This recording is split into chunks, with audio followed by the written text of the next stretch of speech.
ಮಹಾರಾಷ್ಟ್ರ ಲೋಕಸಭೆ ಮತ್ತು ವಿಧಾನಸಭೆ ಚುನಾವಣೆಗಳ ಹೊತ್ತಿನ ಪೂರ್ವ ಸಂಖ್ಯೆಯ ಸ್ಲಿಪ್ಗಳೇ ಚುನಾವಣಾ ಆಯೋಗದ ಬಳಿ ಇಲ್ಲ ಅನ್ನೋ ಸತ್ಯ ಏನನ್ನ ಸೂಚಿಸುತ್ತೆ? ಆ ಮಹತ್ವದ ದಾಖಲೆನೇ ಇಲ್ದಿರುವಾಗ ಆಯೋಗ ಯಾವ ಮತಗಳನ್ನ ಯಾವ ಆಧಾರದ ಮೇಲೆ ಎಣಿಕೆ ಮಾಡ್ತು? ಮತದಾರರ ಪ್ರಶ್ನಾರ್ಹ ಹೆಚ್ಚಳದ ಬಗ್ಗೆ ಕಾಂಗ್ರೆಸ್ ಆಕ್ಷೇಪ ಎತ್ತಿದ್ದಾಗ ಎಲ್ಲವೂ ಸರಿಯಾಗೇ ಇದೆ ಅಂತ ಹೇಳಿದ್ದ ಆಯೋಗ ಈಗೇನ್ ಹೇಳುತ್ತೆ? ಯಾವುದನ್ನ ಮತ ಎಣಿಕೆಯ ಸಮರ್ಥನೆಗಾಗಿ ನೀಡಬೇಕೋ ಆ ದಾಖಲೆನೇ ಇಲ್ಲ ಅಂತಂದ್ರೆ ಈ ಅವ್ಯವಸ್ಥೆಯ ಹಿಂದಿನ ಪಿತೂರಿ ಏನು? ಎಲ್ಲೆಲ್ಲಿ ಹೆಚ್ಚುವರಿ ಮತಗಳು ದಾಖಲಾಗಿದೆಯೋ ಅಲ್ಲೆಲ್ಲ ಬಿಜೆಪಿನೇ ಗೆದ್ದಿರೋದನ್ನ ನೋಡಿದ್ರೆ ಈಗಾಗಲೇ ಅನುಮಾನಗಳಿರುವಂತೆ ಇವೆಲ್ಲವನ್ನೂ ಬಿಜೆಪಿಯನ್ನ ಗೆಲ್ಸೋಕೆ ಮಾಡ್ಲಾಯ್ತಾ? ಮಹಾರಾಷ್ಟ್ರ ವಿಧಾನಸಭೆ ಚುನಾವಣೆಯಲ್ಲಿನ ಮತಗಳ ಹೆಚ್ಚಳ ಕುರಿತು ಅನುಮಾನಗಳು ಇರುವಾಗಲೇ ಚುನಾವಣಾ ಆಯೋಗದ ಇನ್ನಷ್ಟು ಎಡವಟ್ಟುಗಳು ಬಯಲಾಗ್ತಿವೆ. 2024ರ ನವೆಂಬರ್ನಲ್ಲಿ ನಡೆದ ಮಹಾರಾಷ್ಟ್ರ ವಿಧಾನಸಭೆ ಚುನಾವಣೆಗಳು ಮತ್ತು ಅದಕ್ಕೂ ಮೊದಲು ಏಪ್ರಿಲ್-ಮೇ ತಿಂಗಳಲ್ಲಿ ನಡೆದಿದ್ದ ಲೋಕಸಭೆ ಚುನಾವಣೆಗಳ ಸಂದರ್ಭದಲ್ಲಿ ನೀಡಲಾದ ಒಟ್ಟು ಕ್ಷೇತ್ರವಾರು ಮತ್ತು ವಿಭಾಗವಾರು ಪೂರ್ವ ಸಂಖ್ಯೆಯ ಸ್ಲಿಪ್ಗಳ ಬಗ್ಗೆ ಮಾಹಿತಿಯೇ ತನ್ನ ಬಳಿ ಇಲ್ಲ ಅಂತ ಚುನಾವಣಾ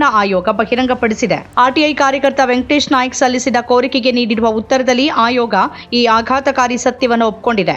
ಚುನಾವಣಾ ಆಯೋಗದ ಕೈಪಿಡಿಯ ಪ್ರಕಾರ ಅಧಿಕಾರಿಗಳು ಒಟ್ಟು ಕ್ಷೇತ್ರವಾರು ಪೂರ್ವ ಸಂಖ್ಯೆಯ ಸ್ಲಿಪ್ ದಾಖಲೆಗಳನ್ನು ನಿರ್ವಹಿಸಿರಬೇಕಾಗತ್ತೆ. ಆದರೆ ಆಯೋಗದ ಬಳಿ ಈ ಮಾಹಿತಿನೇ ಇಲ್ಲ. ಮತದಾನದ ದಿನ ಮಹಾರಾಷ್ಟ್ರದಲ್ಲಿ ಮತದಾರರ ಮತದಾನದ ಪ್ರಮಾಣದಲ್ಲಿನ ಏರಿಕೆಯ ಬಗ್ಗೆ ಕಾಂಗ್ರೆಸ್ ಪಕ್ಷ ಚುನಾವಣಾ ಆಯೋಗಕ್ಕೆ ದೂರು ನೀಡಿತ್ತು. ಚುನಾವಣೆ ಮುಗಿದ ನಂತರ ಚುನಾವಣಾ ಆಯೋಗ ಪ್ರಕಟಿಸಿದ್ದ ಮತದಾನ ಪ್ರಮಾಣಕ್ಕೂ ಅದೇ ರಾತ್ರಿ ಪ್ರಕಟಿಸಲಾದ ಪ್ರಮಾಣಕ್ಕೂ ಭಾರೀ ವ್ಯತ್ಯಾಸವಿತ್ತು. ಕೆಲವೇ ಗಂಟೆಗಳಲ್ಲಿ ಅಂತಹ ಅಗಾಧ ವ್ಯತ್ಯಾಸ ಆಗಿದ್ದು ಹೇಗೆ ಅನ್ನೋ ಪ್ರಶ್ನೆಯೂ ಎದ್ದಿತ್ತು. ಈ ಕುರಿತ ಪ್ರಶ್ನೆಗಳನ್ನು ಚುನಾವಣಾ ಆಯೋಗ ನಿರಾಕರಿಸಿತ್ತು. ಆದರೆ ಮಹಾರಾಷ್ಟ್ರ ವಿಧಾನಸಭೆ ಚುನಾವಣೆಯಲ್ಲಿ ಚುನಾವಣಾ ಆಯೋಗ ಬಿಡುಗಡೆ ಮಾಡಿದ ಅಂಕಿಅಂಶಗಳೇ ಅನುಮಾನ ಹುಟ್ಟಿಸುವ ಹಾಗಿದ್ವು. ಸುಮಾರು 76 ಲಕ್ಷ ಮತದಾರರು ಕಡೆ ಕೆಲ ಗಂಟೆಗಳಲ್ಲಿ ಮತ ಚಲಾಯಿಸಿದ್ದಾರೆ ಅನ್ನೋ ಬಗ್ಗೆ ಕಾಂಗ್ರೆಸ್ ತೀವ್ರ ತಕರಾರು ತೆಗೆದಿತ್ತು. ಹಣಕಾಸು ಸಚಿವೆ ನಿರ್ಮಲಾ ಸೀತಾರಾಮನ್ ಪತಿ ಪರಕಾಲ ಪ್ರಭಾಕರ್ ಕೂಡ ಅದರ ಬಗ್ಗೆ ಪ್ರಶ್ನೆ ಎತ್ತಿದ್ರು. ನವೆಂಬರ್ 20ರಂದು ಮಹಾರಾಷ್ಟ್ರದಲ್ಲಿ ಒಂದೇ ಹಂತದಲ್ಲಿ ಚುನಾವಣೆ ನಡೆಯಿತು.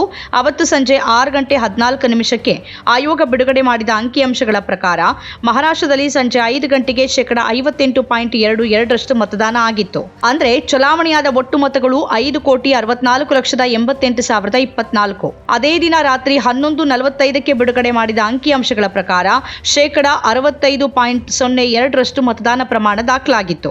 ಅದರಂತೆ ಚಲಾವಣೆಯಾದ ಒಟ್ಟು ಮತಗಳು 6,30,85,732 ಆಗಿದೆ. ನವೆಂಬರ್ 20ರಂದು ಸಂಜೆ 6:14 ಮತ್ತು ರಾತ್ರಿ 11:53ಕ್ಕೆ ನೀಡಲಾದ ಅಂಕಿಅಂಶಗಳ ನಡುವಿನ ವ್ಯತ್ಯಾಸದಂತೆ ಒಟ್ಟು ಮತಗಳ ವ್ಯತ್ಯಾಸ 65,97,708 ಆಗಿತ್ತು. ಅದೇ ವೇಳೆ ಕೆಲವು ಮತಗಟ್ಟೆಗಳಲ್ಲಿ ಇನ್ನೂ ಮತದಾನ ನಡೀತಿದೆ ಅಂತಾನೂ ಆಯೋಗ ಉಲ್ಲೇಖಿಸಿತ್ತು. ಅಷ್ಟಾದ ಮೇಲೆ ಅಂತಿಮವಾಗಿ ನವೆಂಬರ್ 22ರಂದು ಎಣಿಕೆಗೆ ಕೆಲವು ಗಂಟೆಗಳ ಮೊದಲು ಆಯೋಗ ಮತ್ತೊಮ್ಮೆ ಕ್ಷೇತ್ರವಾರು ಮತದಾನದ ಡೇಟಾವನ್ನು ನೀಡಿತು.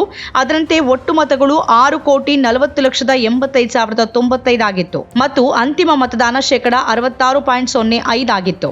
ಇಲ್ಲಿ ಗಮನಿಸಬೇಕು, ನವೆಂಬರ್ 20ರಂದು ಸಂಜೆ 6:14ಕ್ಕೆ 58.22 ಅಂತಿದ್ದ ಮತದಾನ ಪ್ರಮಾಣ ಅದೇ ರಾತ್ರಿ 11:53ಕ್ಕೆ 65.02ಕ್ಕೆ ಏರ್ತು ಮತ್ತು ಅಂತಿಮವಾಗಿ ಮತ ಎಣಿಕೆಗೆ ಮೊದಲು ಅದನ್ನು 66.05 ಅಂತ ತೋರಿಸಲಾಯಿತು. ಅಂದ್ರೆ ಮತದಾನ ಪ್ರಮಾಣದಲ್ಲಿನ ಒಟ್ಟು ಜಿಗಿತ 7.23 ನವೆಂಬರ್ 20ರ ಸಂಜೆ 5ರವರೆಗೆ ಚಲಾವಣೆಯಾದ ಮತಗಳು 5,64,88,024. ದಿನದ ಕೊನೆಯಲ್ಲಿ ಚಲಾವಣೆಯಾಗಿದ್ದ ಮತಗಳು 6,30,85,732.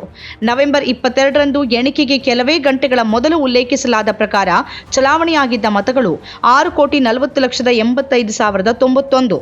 ಅಂದರೆ ಒಟ್ಟು 75,97,067 ಮತಗಳ ಹೆಚ್ಚಳಾಗಿತ್ತು. ಈ ಹೆಚ್ಚಳಾಗಿದ್ದು ಹೇಗೆ ಅನ್ನೋ ಪ್ರಶ್ನೆಗೆ ಕಡೆಗೂ ಉತ್ತರ ಸಿಕ್ಕಿರಲಿಲ್ಲ.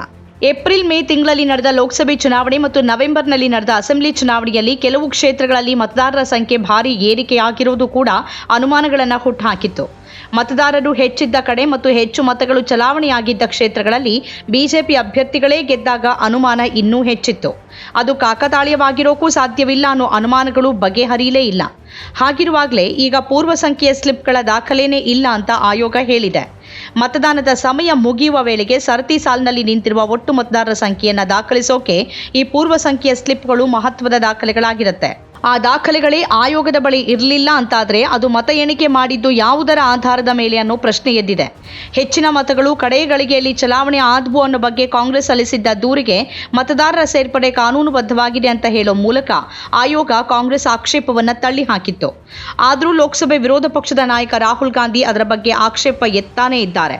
ಲೋಕಸಭೆ ಮತ್ತು ವಿಧಾನಸಭೆ ಚುನಾವಣೆಗಳ ನಡುವೆ ಹೆಚ್ಚಿನ ಸಂಖ್ಯೆಯ ಹೊಸ ಮತದಾರರು ಕಾಣಿಸಿಕೊಂಡಿರೋದ್ರ ಬಗ್ಗೆ ಅವರು ಮೊನ್ನೆನೂ ಕಳವಳ ವ್ಯಕ್ತಪಡಿಸಿದ್ದಾರೆ. ಲೋಕಸಭೆ ಮತ್ತು ವಿಧಾನಸಭೆ ಚುನಾವಣೆಗಳ ನಡುವೆ ಇದ್ದಕ್ಕಿದ್ದಂತೆ ಕಾಣಿಸಿಕೊಂಡ ಹೊಸ ಮತದಾರರ ಸಂಖ್ಯೆ ಸುಮಾರು 1 ಕೋಟಿ ಇದ್ದು ಇದು ಗಂಭೀರ ವಿಷಯ ಅಂತ ರಾಹುಲ್ ಹೇಳಿದ್ದಾರೆ. ಹೀಗಿರುವಾಗಲೇ ಈ ಸೂಕ್ಷ್ಮ ಡೇಟಾ ಆಯೋಗದ ಬಳಿ ಇಲ್ಲ ಅನ್ನೋದು ಒಟ್ಟಾರೆ ಮತ ಎಣಿಕೆಗಳ ನಿಖರತೆಯ ಬಗ್ಗೆನೇ ಪ್ರಶ್ನೆಗಳನ್ನು ಮೂಡಿಸಿದೆ. ಮತದಾನದ ಶೇಕಡಾವಾರು ಹೆಚ್ಚಳದೊಂದಿಗೆ ಹೆಚ್ಚಿನ ಕ್ಷೇತ್ರಗಳಲ್ಲಿ ಬಿಜೆಪಿ ಗೆಲ್ಲೋದು ಕೇವಲ ಕಾಕತಾಳೀಯ ಅಂತ ನಂಬೋದು ಕಷ್ಟ ಅಂತ ಪರಕಾಲ ಪ್ರಭಾಕರ್ ಹೇಳಿದ್ದ ಮಾತು ಮತ್ತೊಮ್ಮೆ ಗಂಭೀರ ಯೋಚನೆಗೆ ಹಚ್ಚುತ್ತೆ. ಸ್ವತಂತ್ರ ಪತ್ರಿಕೋದ್ಯಮ ಇಂದಿನ ತುರ್ತು. ಅದನ್ನ ವಾರ್ತಾ ಭಾರತಿ ಮಾಡ್ತಾ ಇದೆ. ನಮ್ಮ ಚಾನೆಲ್ ಅನ್ನ ಸಬ್ಸ್ಕ್ರೈಬ್ ಮಾಡೋದ್ರ ಜೊತೆಗೆ ಬೆಲ್ ಐಕಾನ್ ಒತ್ತಿ ನಮ್ಮನ್ನು ಬೆಂಬಲಿಸಿ. ಹಾಗೆ ನಮ್ಮ ಕಾರ್ಯಕ್ರಮಗಳನ್ನು ಲೈಕ್ ಮಾಡಿ, ಕಮೆಂಟ್ ಮಾಡಿ, ಅದನ್ನು ಬೇರೆಯವ್ರಿಗೂ ಕೂಡ ಶೇರ್ ಮಾಡಿ. ಹೀಗೆ ನೀವು ಮಾಡಿದಾಗ ನಮ್ಮ ಚಾನೆಲ್ ಮತ್ತಷ್ಟು ಜನರಿಗೆ ತಲುಪತ್ತೆ. ಆ ಮೂಲಕ ನಮಗೆ ಸಹಕಾರ ಆಗುತ್ತೆ. ಇದು ನೀವು ಯಾವುದೇ ಖರ್ಚಿಲ್ಲದೆ ಮಾಡಬಹುದಾದ ಸಹಕಾರ. ಧನ್ಯವಾದ.